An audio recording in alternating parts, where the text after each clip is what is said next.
Hi folks, it's Michael here. How can you stand out from the crowd with a thoroughly put together Airbnb rental property? What should you do with the exterior? Should you use written notes? And what are some of the best ways where you can actually make money from these signs? If you stick around until the end, I'll add an extra bonus tip that you may want to include in your rental property. One thing that is totally free is subscribing. So if you want more of these personal finance and investing videos, then click on the subscribe bell notification below. It helps the algorithm and I really appreciate it. So thank you so much, you guys. Before we start, I'm giving away my $197 Wealth Builders Toolkit free for a limited period. It's the exact system I use to manage my money and plan investments. So grab it while it's still free, link in the description, and let's dive straight in. So one of the first things you want to think about doing on the exterior is having some cameras installed. This really does help for automation purposes, especially as you start to scale, as you become more remote, and as you build teams. Now, it used to be the case that you could have interior cameras, but at least with Airbnb since March of 2024, and that's when they made some of the big announcements, you can no longer have interior cameras, even if you announce them. Of course, you have to put in there and announce any kind of security monitoring devices that you have on your adverts, but you're no longer allowed to have interior cameras. That came as a big shock. I remember having one property where I had to change my interior cameras. It was still pointed at the front door, but I had to put it externally. Now, I've always found Blink, especially the XT2 camera, pretty useful and pretty helpful. But recently we changed some of the cameras in our systems. And some properties I still have a lot of like these Blink cameras. I have ones outside. You can get some that have solar panels so they can actually charge. They're really, really cool apps you can use with the Blink system. I really do enjoy those. Now there was cameras I used to have like this thing here. This guy here is like just the one side of the camera. That was a Blink camera. They're kind of Wi-Fi, so they don't require the same kind of installation that you'd otherwise have to run. But, you know, wired as well is good, but it's just important. They've really moved, especially with Airbnb, they've moved from being more host-friendly to more guest-friendly. So just keep that in mind. Cameras can be very good just for sort of spotting and detecting, because, you know, cops and robbers, you are the cop. You're all almost guilty until proven innocent here, in the Airbnb especially. So it's becoming more and more difficult. You know, they're saying on the one hand that they want to reduce parties. On the other hand, though, they're not helping hosts with that. But I understand, you know, you can't record. So there are other ways of getting around that. For instance, using the minute system. I may make a video talking about that later on. So you want to have this kind of camera up here, right? Comes on. Now, another thing to think about is having plenty of external light so that guests can figure out when they're getting in there at nighttime, you know, where the door is, where the number for the house is as well. I've had a few complaints in the past where guests were struggling to find, for instance, one of my properties in terms of the number, the house number. So what I typically do now is I use, for instance, as large as possible, I like black numbers on a white surface, and that white surface should be reflective, so something that would show up if a light was shone on it, but as big as possible that you're allowed doing in your area. So I've changed some of the numbers in some houses now. You really cannot miss them at this point, but that's a big deal. Just you want to make sure that the less complaints that you can get, so everything you can do to avoid things. A lot of preparation will be better than kind of retroactive. It's better to do things proactive beforehand than do things retroactive. So beyond that, you can also have things like signs, posting signs. If you have, let's say, for instance, trying to warn the guests to try to respect the neighbors. It's a sedate community, you know, or things like that. Or maybe also telling them that if they have a party that they're going to get kicked out with no refund. Maybe you can also do things like alerting them. For instance, one of my properties, we have an invisible driveway.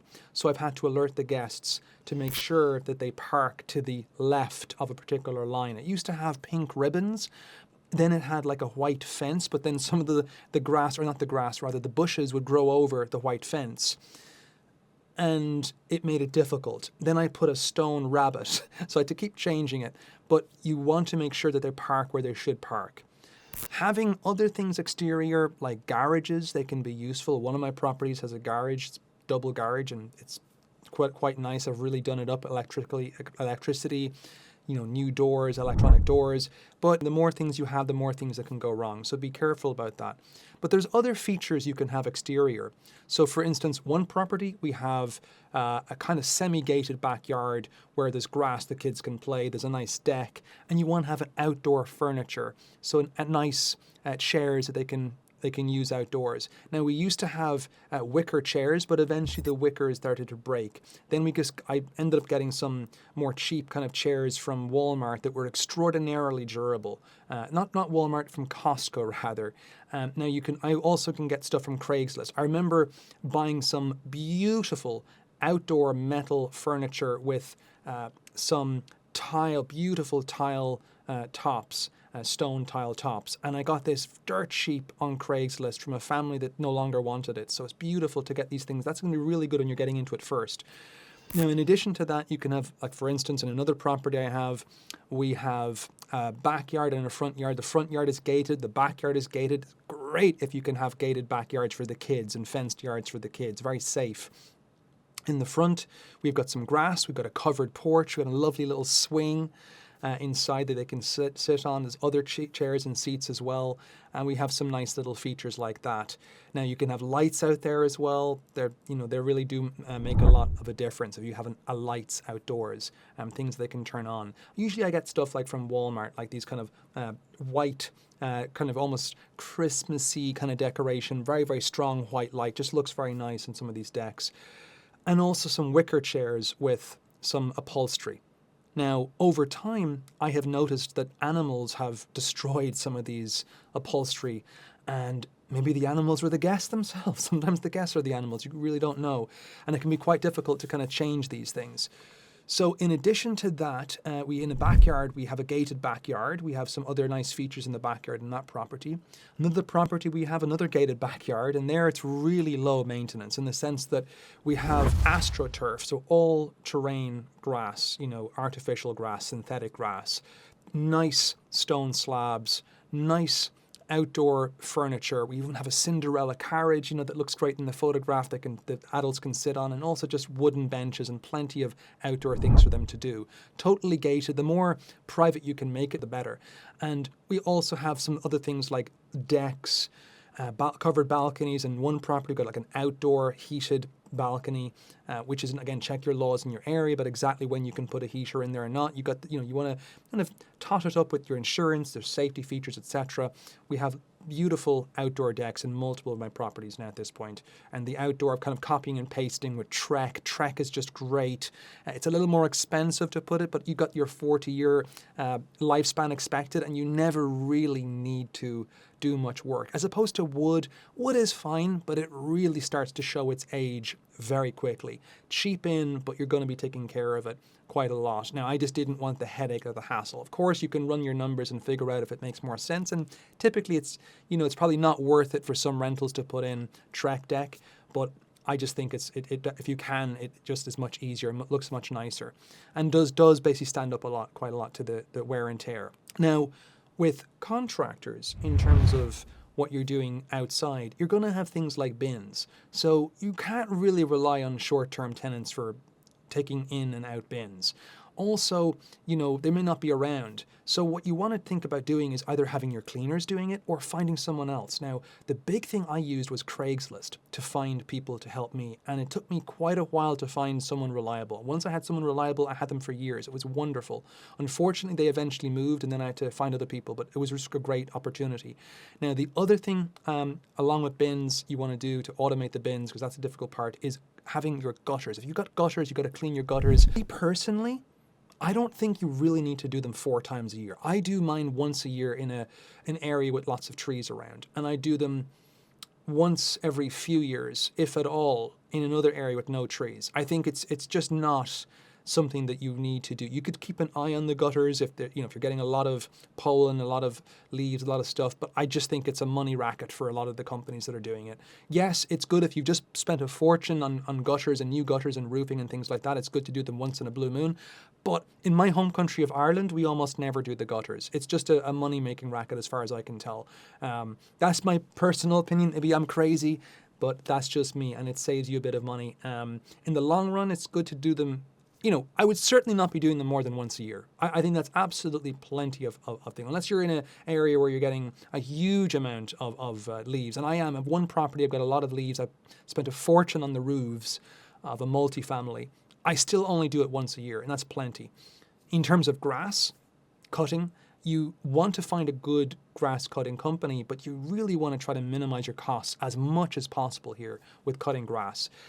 Yes, in one of my properties, I do it once a week because it's a high yield, high rent property, but nearly all the properties, it's all once every 2 weeks. It's plenty, even in the height of the summer.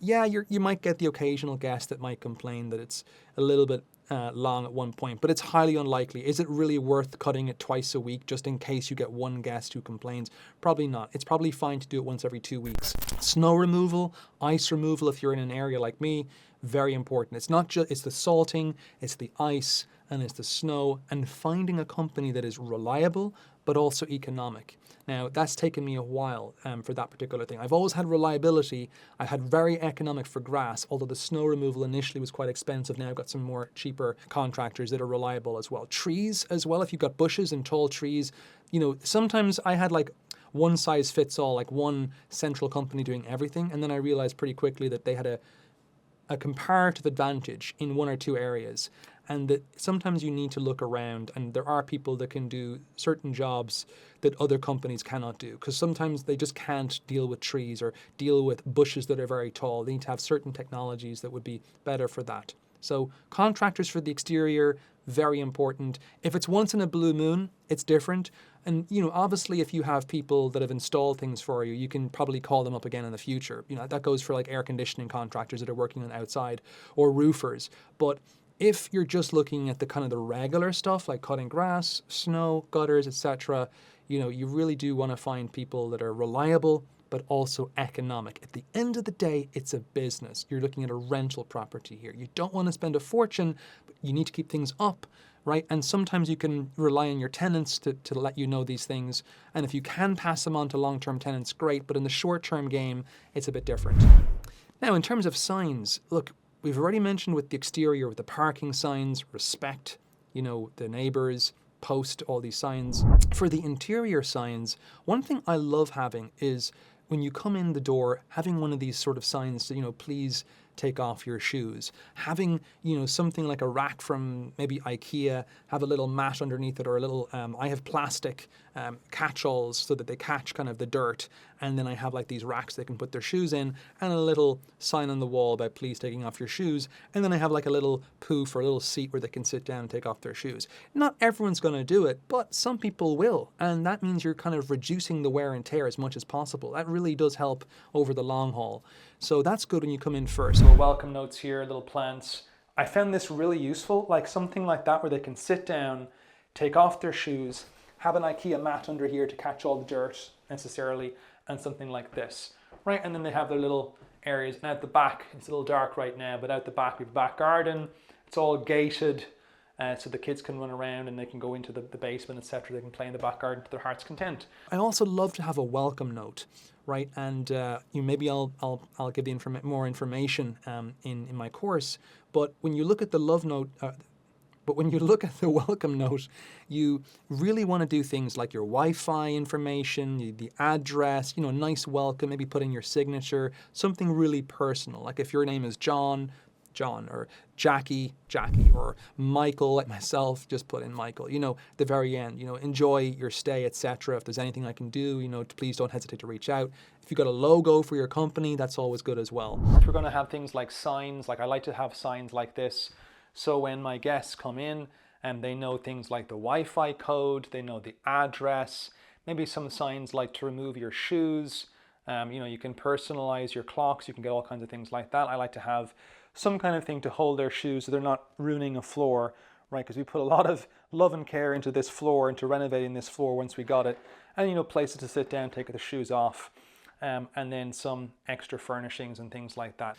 Now, apart from the welcome sign when you come in and the shoe sign having all the information, so another thing you might want to do is having a parking sign, especially if you're somewhere where you need to remind people of the imperatives of where to park. So one of my properties that I rent, I make it very clear that, you know, that if you park in the wrong spots, you could be towed.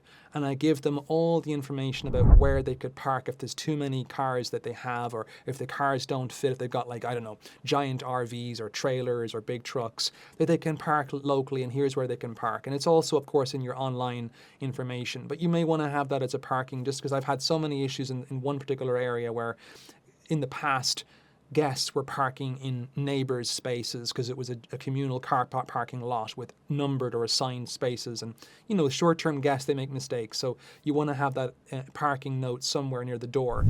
Also, how-tos. If, you know, you have something about not putting wet towels hanging on bars in bathrooms if the towel rack is not particularly strong, or how to flush, you know, things about not disposing anything except for natural waste, like any feminine products, etc., should be disposed of in a bin rather than putting stuff down like paper towels and things like that. They shouldn't be disposing them in toilets, especially with these old houses. I have a lot of old homes in my neighborhood. They're mostly about 1900s, early 1900s.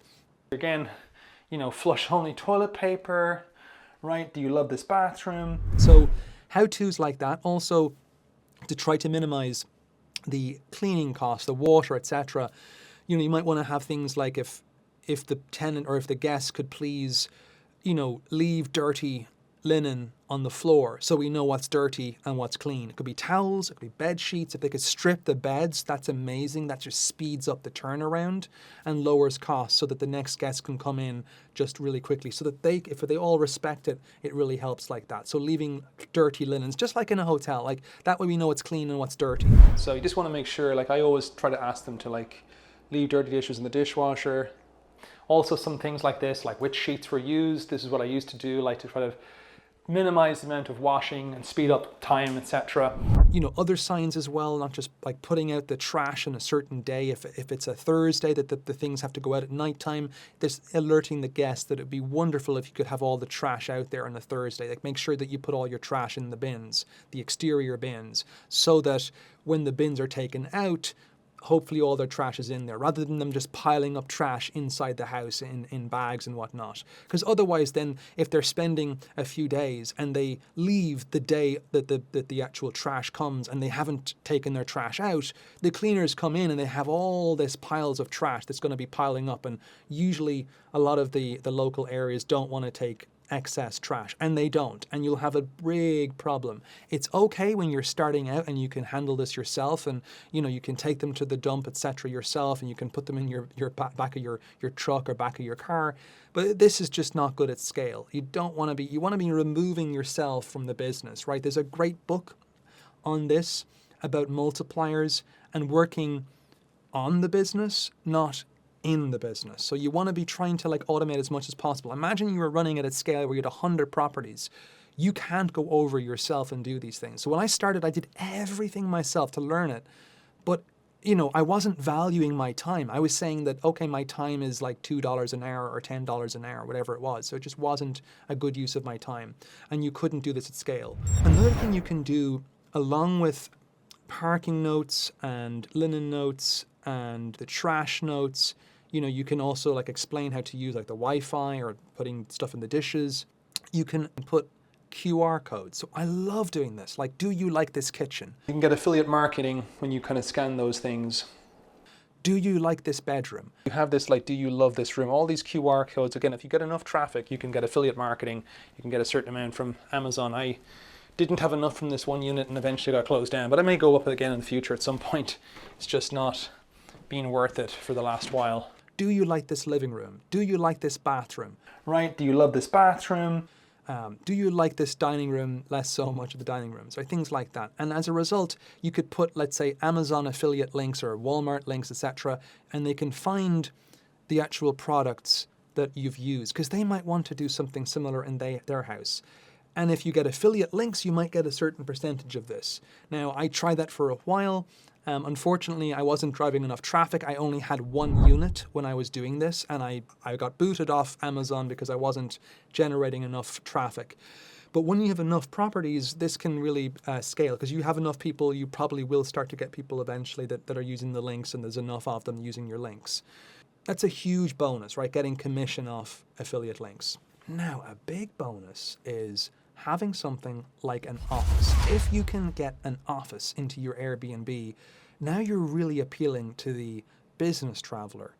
And it's not just a business traveler. A lot of other workers now increasingly are working remotely. And a lot of people now, whether they're not just academic, but industry professionals, etc., they just love, even students, they just love having some sort of office. That can really do it up. So if you have, a study desk, things like that, think about it like it's a new way of adding things. This is my old study desk. It's part of a metal desk, Office Depot. Again, some lazy boy chairs. Now, of course, if you have a separate dedicated room, great, although typically you want to have beds. So one little trick I've done in the past is I've had a room where I've had something like a Walmart futon that kind of pulls out as a queen size bed. So I've got two people can sleep. And right in front of that futon couch, I'll have a chair and a nice table, and I have a study lamp. So they kind of have an office. It's really like an office with this, futon. So you still have an extra two people to sleep, but it's also an office. Now, this is a really cool feature that you guys might want to see. Like, can you fit something like this in the office? But this is it here. Like, we here have our tracks here, so we can see the different pieces of wood here. I've got a glass table, and this was one of two chairs. The other one now is kind of wrecked. Again, this is from Walmart. This basically folds into another bed. So we can get like 12 and a half people if the half person is 5'6". So 12 plus a smaller person or a child.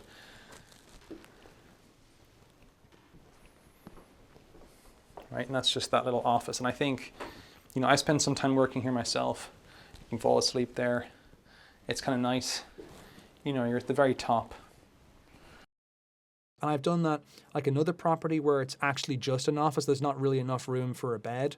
And in another place as well, I just realized that there's also an office and actually another one. So yeah, pretty much all my places now that I think about it at this point, they have offices. So it's just really good if you can. Obviously, it's probably not going to work if you're doing small apartments, but even just like having office space or desk space, that can really work too as well. You want to have as much of this kind of style as possible, but the office really helps. I think the signs, having the affiliate things everywhere really, really helps a lot. Let me know in the comments and see what you think. Hopefully this benefits you. Every success story you've seen started with the same first step: downloading the Wealth Builders Toolkit. We're giving it away free to celebrate the launch of our first live cohort. So if you haven't grabbed yours yet, do it now. Click the link in the description to get your free copy while it's still available. So, a well-crafted Airbnb could include neat outdoor features. Remember, it's important to treat it like a business, guys. So if you can automate it, like hiring contractors, even while you're away, you'll have less stress and more success, as the title of some books back in my home country for high school students. Signs really do help guests, and it shows that it's personal and different than a hotel. And we really do want to show that we're different now, don't we? From these colder corporate hotels. So let's bring back that personal touch. And that office space could just set you apart for that business travel. Well guys, I hope you enjoy these tips, and if you did, then be sure to leave a like and consider becoming a subscriber if you are not already. It's totally free, just click on that bell notification button. And thank you so much for being my guest today in this video. Agus Gunairi Lat, as we say in Ireland, or may fortune be with you for your personal financial future.